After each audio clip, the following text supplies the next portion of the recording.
Today we will be crafting a set of Necron standing stones.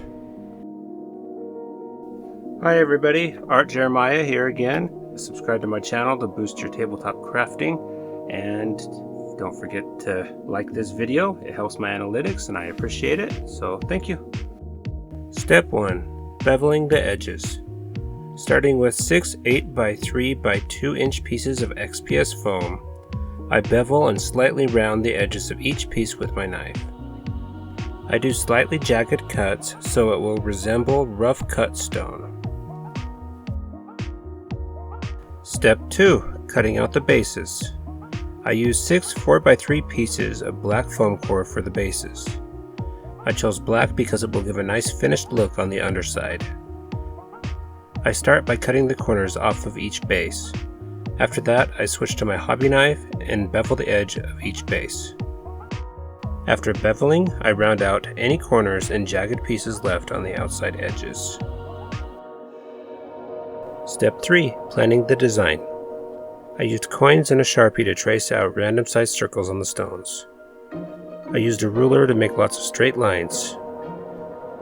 I feel these designs did well at giving the pieces that necronic look. I seemed very deliberate when executing this task, but I promise I really had no idea what I was doing. I literally just added designs randomly. Step 4. Heat engraving. I use a walnut hollow Versatool to engrave the stones. The metal ruler helps me stabilize the tip of the Versatool. I picked this tool up at Hobby Lobby for under $30. It has an interchangeable tip and can be used for styrofoam, wood, and more. I would definitely recommend picking it up. If you are interested in helping out my channel, you could use the Amazon affiliate link in the description below. I personally would really appreciate you for doing that. Step 5. Basing. These pieces of terrain got your simple run-of-the-mill basing technique. I attached the standing stones to the bases with hot glue. Then I used the hot glue to randomly attach pebbles to the bases. Finally, I used watered down white glue and a brush to attach sprinkled sand to the base. Step 6. Black underpainting. I underpaint the pieces in a black mixture of paint, white PVA glue, varnish, and a drop of flow improver. This serves as a protective coating and will add a shadowed look in areas when we get to the painting with the other layers. Step 7. Sponging. I use a sponge loaded with black and gray paint to apply a mottled stone effect to the surface of the terrain. This gives the pieces a lot of visual interest and makes the stone look somewhat realistic. Step 8. Highlighting. I dry brush the pieces with a lighter gray craft paint. I do this sparsely so the stone still has a blackish tone. Step 9. White lining. With some thinned down white paint and a smaller detail brush, I take my time to paint a nice opaque layer in all the areas I engraved with the necronic designs. If you could do me a huge favor and like this video and subscribe to my channel, that would make me way happy. Also, if you would like to help support this channel, you can do so by ordering off Amazon through the links in the description below, or consider supporting me through Patreon. When you become my patron, you will gain access to a more detailed look at my process through time-lapse versions of my videos, including this video. I truly appreciate any support you are able to offer this channel. Thanks so much. Step 10. Bright green. I make a mix of some bright green paint and dilute it with water so it will be semi-transparent. I then paint over the white lines. I let the green bleed into the dark gray of the stone. This gives the necronic patterns a glowing look that is very appealing to the eye.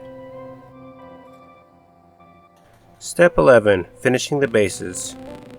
I finish off the bases by overbrushing them in a medium gray, then highlighting with a light dry brush of white. Just simple bases for this build. So yeah, that's how I went about building a set of Necron standing stones. I think I would have done it if I was doing my own Necron stuff. I think I would have done it more squared off, mechanical looking monolith things like classic Necron terrain. But the whole idea is that you can get the glowing green lines pretty easy. You don't have to use these tools like I have. You don't have to use you don't have to use these. These are handy. There's all sorts that I got different ones, not just that one. Oh, I don't know where it's now. It's right here. These ones. These are really common. So yeah, you don't have to use those. They're fairly cheap though, so I would say it is something worth picking up if you want to do a whole bunch of designs. You can also do it. Another way you can do it is just with a knife. I mean, let's see. Focus. Don't focus on me. Don't focus on me. I'm getting this down. Okay, so you got a knife. You score it like that. Okay, you can do all sorts of designs. I mean, you could do these different designs. And take a pen, actually pen or pencil. I like to use these knitting needles. And you just score it. I mean, or trace the lines that you scored with the blade, and you're gonna get nice little, you can do it just like that, but sometimes it's not as good. It tends to rip. If you look at that, it rips. Let's focus. Anyway, you get the idea. So you do it that way too. That's cheap and easy. You probably already have the tools for that.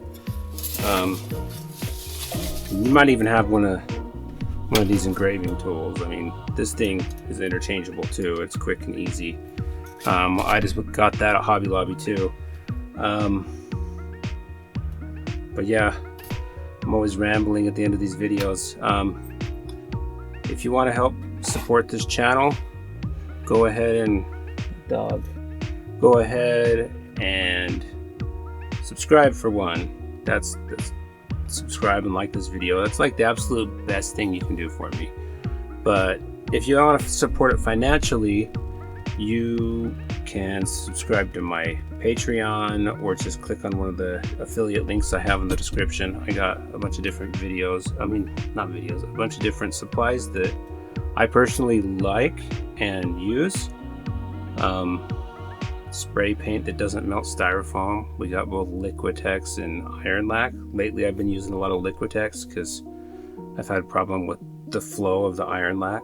Hopefully I'll be able to show another video of that soon. I just ordered a whole bunch of Liquitex paint. But yeah, that's everything today. I'll try to get another video out as soon as possible. I still feel horrible about my little hiatus I had. We'll get it more regular. I already have regular stuff going on online. It's just not YouTube. I sell a lot of my terrain online, so yeah, if you're interested in that, go ahead and check out my eBay or my Etsy. I got all sorts of stuff on both of those. I do make custom projects. The best place to go for custom ones would be Etsy, because I can set up a link for you in the description. And hopefully I'll just get a website soon. We're looking into that. I want to have a website that I can offer. I mean, I want links to all my social media and my Patreon and all that, but I also want to offer what I can't give elsewhere and maybe do some blogging on there. So if you know of a good web service that includes some sort of blogging, that'd be great. Then you can see what I'm up to more regularly. Yeah, so thank you.